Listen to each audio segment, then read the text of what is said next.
Asyhadu an la ilaha illallah wa asyhadu anna Muhammadan rasulullah amma ba'du.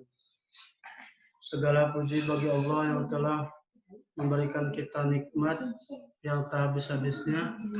Salawat serta salam semoga tercurah limpahkan kepada junjungan alam Nabi baginda Nabiullah Muhammad sallallahu alaihi wasallam.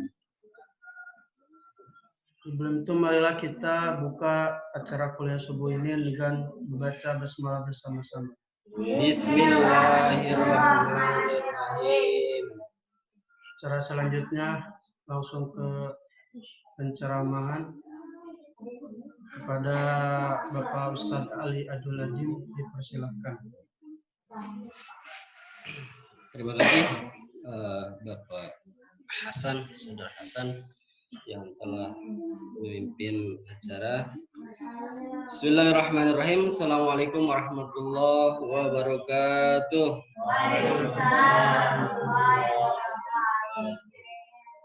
Alhamdulillah, alhamdulillahi rabbil alamin. Wassalatu wassalamu ala asrafil anbiya'i wal mursalin wa ala alihi wa sahbihi azmain. Asyhadu an la ilaha illallah wahdahu la syarikalah wa asyhadu anna Muhammadan abduhu wa rasuluhu la nabiyya ba'dah.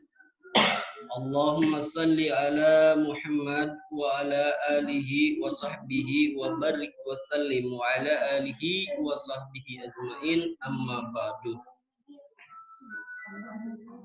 Fa ya ibadallah usikum wa nafsi bittaqwallah faqad faza fawzan 'azima. Wa qala Allah ta'ala fil Qur'anil Karim fa huwa asdaqul qailin. A'udzu billahi minasy syaithanir rajim. Bismillahirrahmanirrahim. Ya ayyuhalladzina amanu kutiba alaikumus syiyam kama kutiba 'alal ladzina min qablikum la'allakum tattaqun. Wa qala aidan ya ayyuhalladzina amanu taqullaha wal tanzur nafsum ma qaddamat lighad wattaqullaha innallaha khabirum bima ta'malun. Al-ayat sadaqallahul azim. Qala Nabi sallallahu alaihi wasallam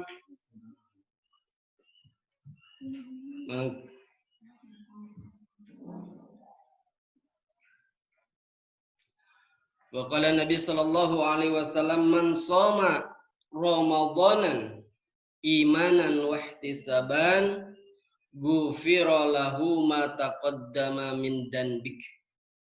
Al hadis.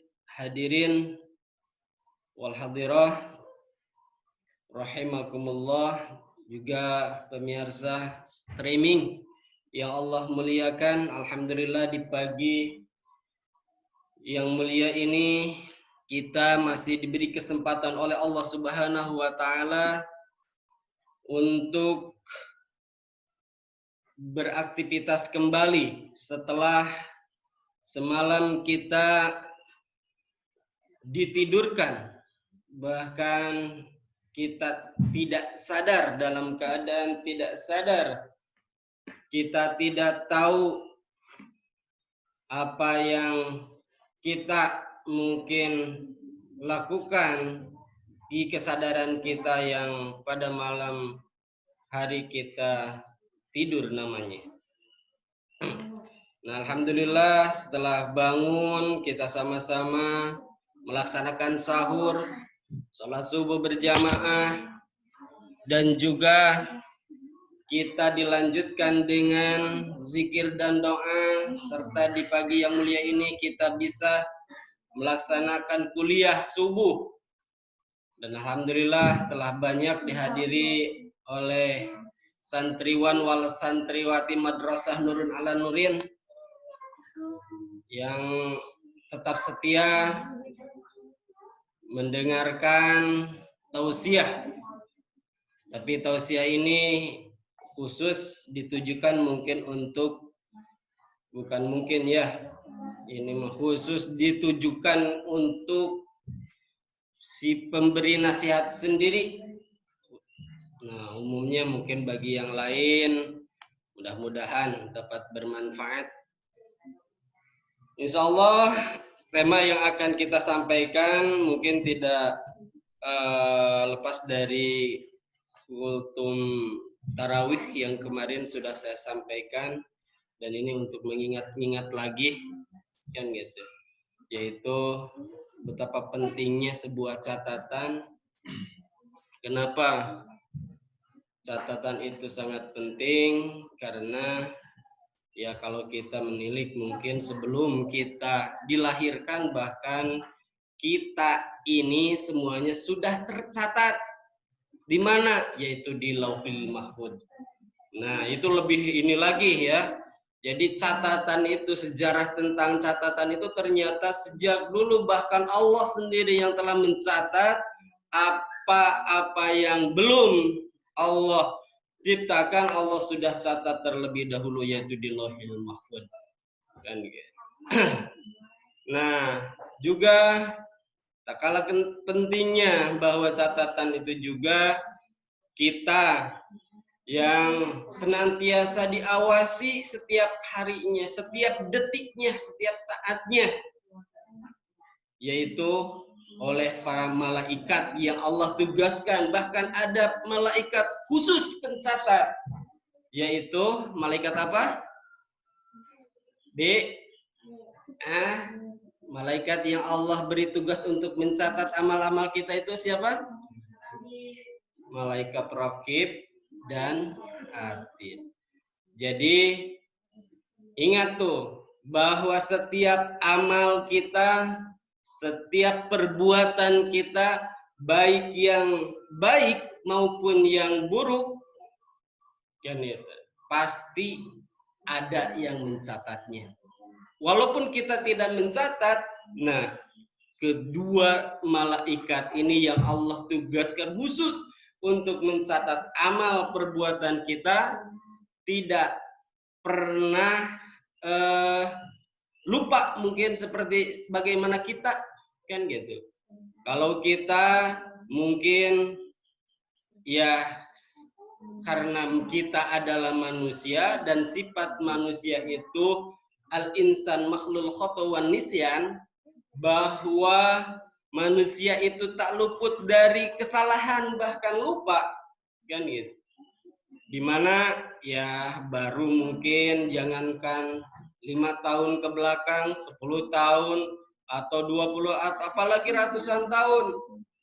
Nah, apalagi sejarah Islam yang sudah kelam, kan gitu, yang sudah terkubur mungkin untuk kita gali lagi. Wah, kalau kita tidak melakukan penggalian-penggalian yang sungguh-sungguh, pasti kita tidak akan mengumpulkan data yang begitu sudah terkubur lama, kan gitu.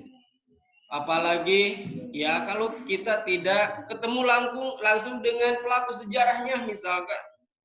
Apalagi kita bukan yang sejaman dengan beliau Rasulullah SAW misalkan, kan gitu.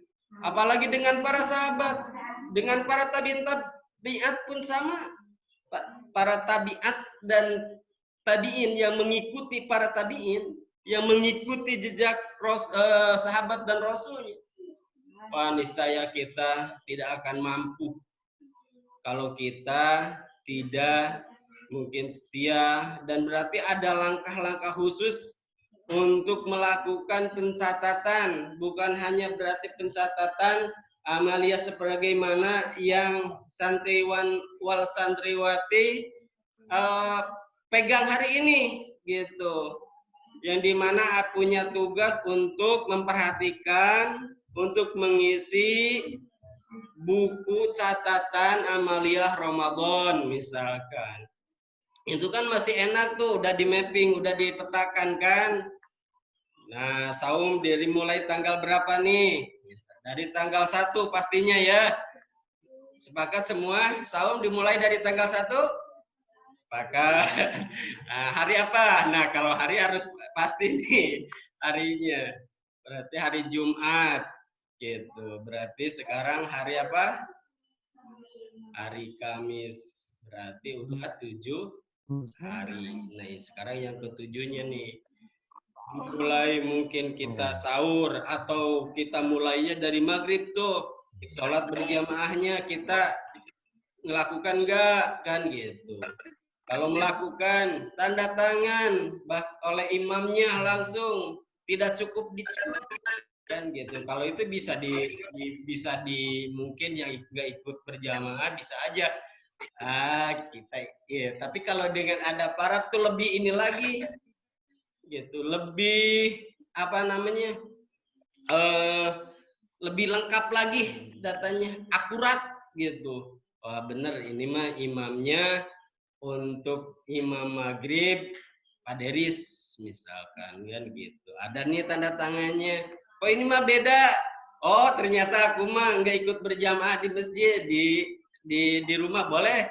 Ya boleh kan gitu. Tapi di sini ada catatan berjamaah di masjid lebih baik mungkin ya dan gitu. Terus saumnya tuh dicatat dengan teliti ya, diteliti di sana terus. Dan itu adalah menjadi modal, menjadi bekal untuk kita senantiasa menghisab.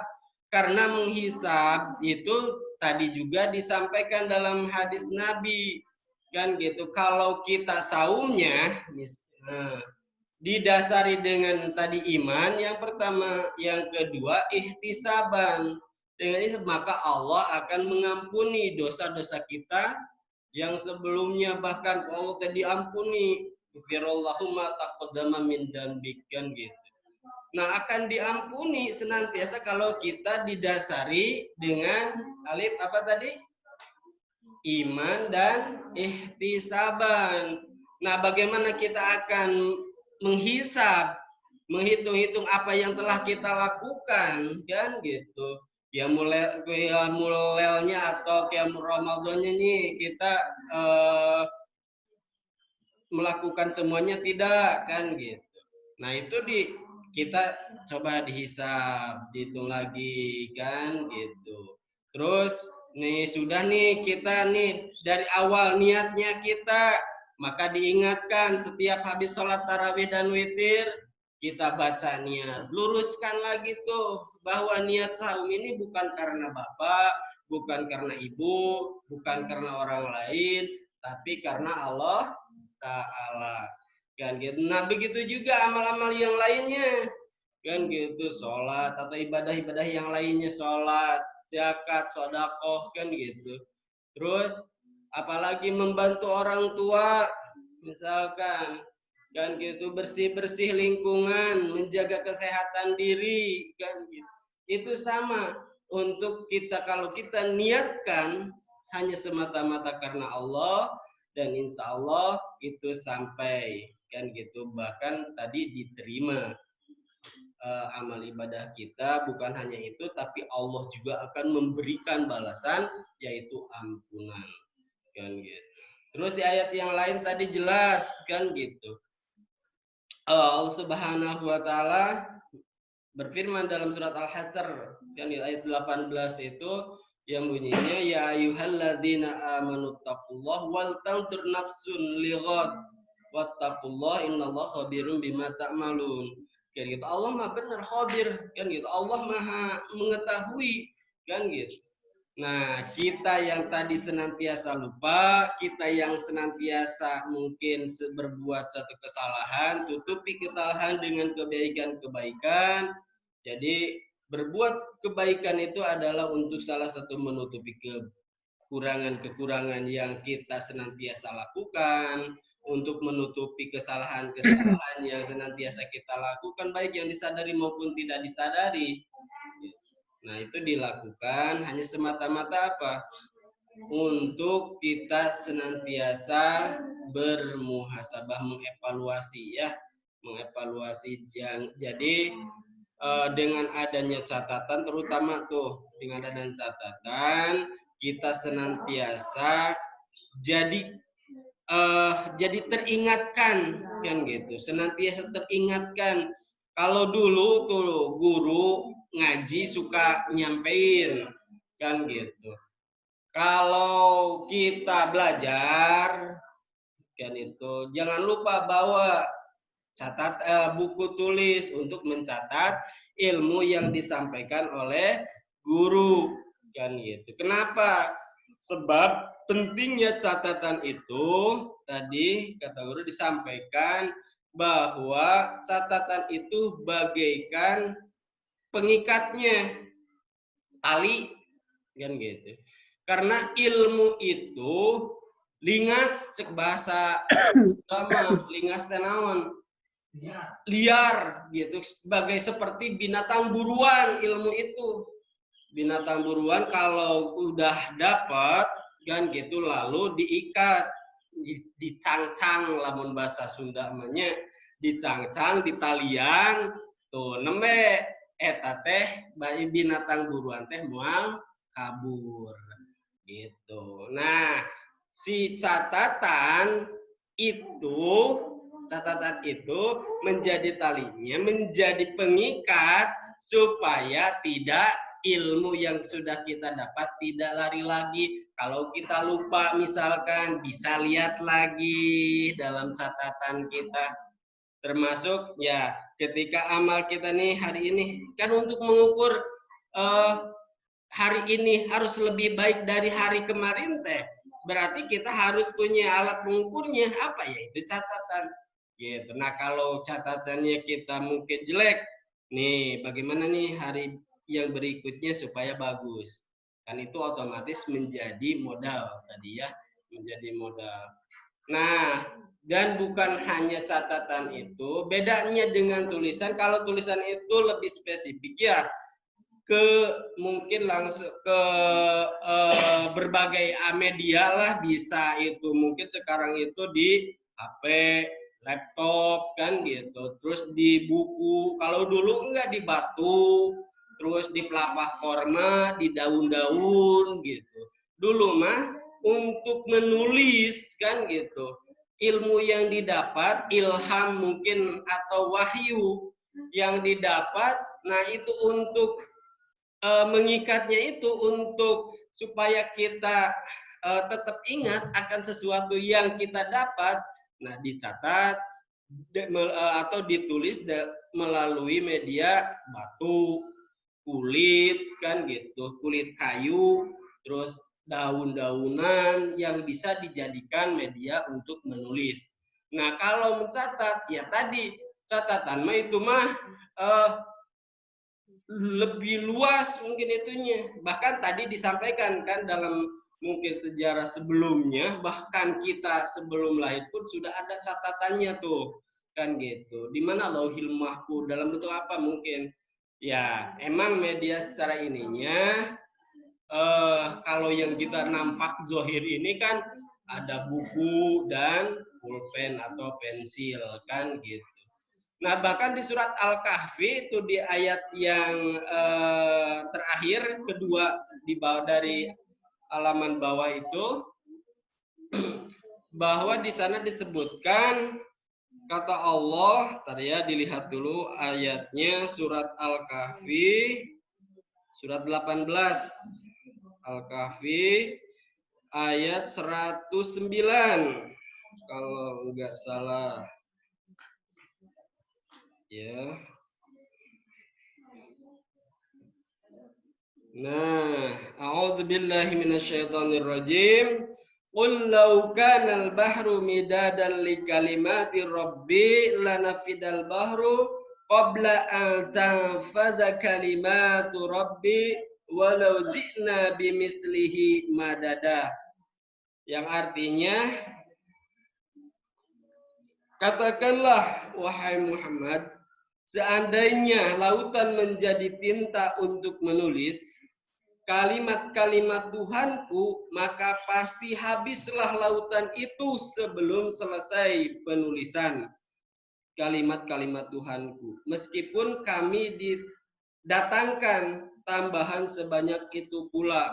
Tuh, untuk mencatat ilmu Allah itu, ayat-ayat Allah, baik yang tertulis Karena ayat Allah itu terbagi dua, ada yang tertulis dan ada yang tidak tertulis.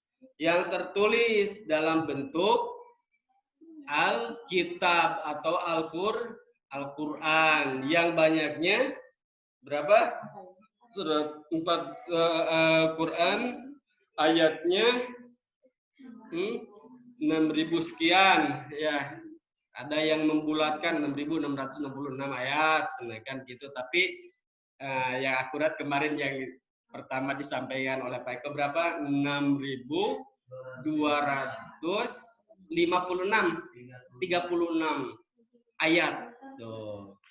Suratnya 114 surat dan 30 juz.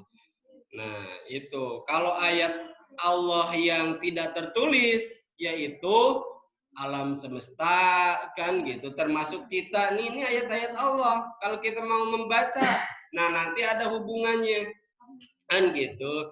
Kalau ada catatan berarti kita harus, karena ada tugas lagi dari Allah apa, untuk membaca Iqra ya, nantilah itu di tema yang akan datangnya Pak Ustadz. Untuk selanjutnya siap. Untuk mungkin selanjutnya bahwa kita ya kalau kita menggali mungkin dari Al-Quran, bahasa catatan atau tulisan itu saya lihat di referensi di kita Al-Quran Perkata itu kata baku dari turunan kata apa, tulisan atau catatan itu ternyata dari bahasa kataba gitu. Jadi akar kata nate atau turunan nate kataba nyata kata kerjanya bentuk satu dalam kasus dua kan gitu. Nah, secara fi'il madinah atau kata lampauna yaitu kataba, terus yaktub, uktub, katib, maktub, kitaban,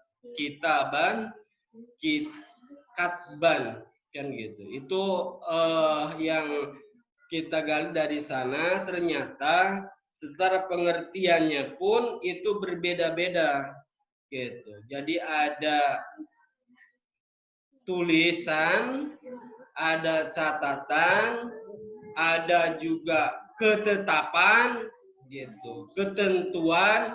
Bahkan di dalam surat Al-Baqarah ayat 183 itu diartikan kutiba di sana adalah diwajibkan gitu.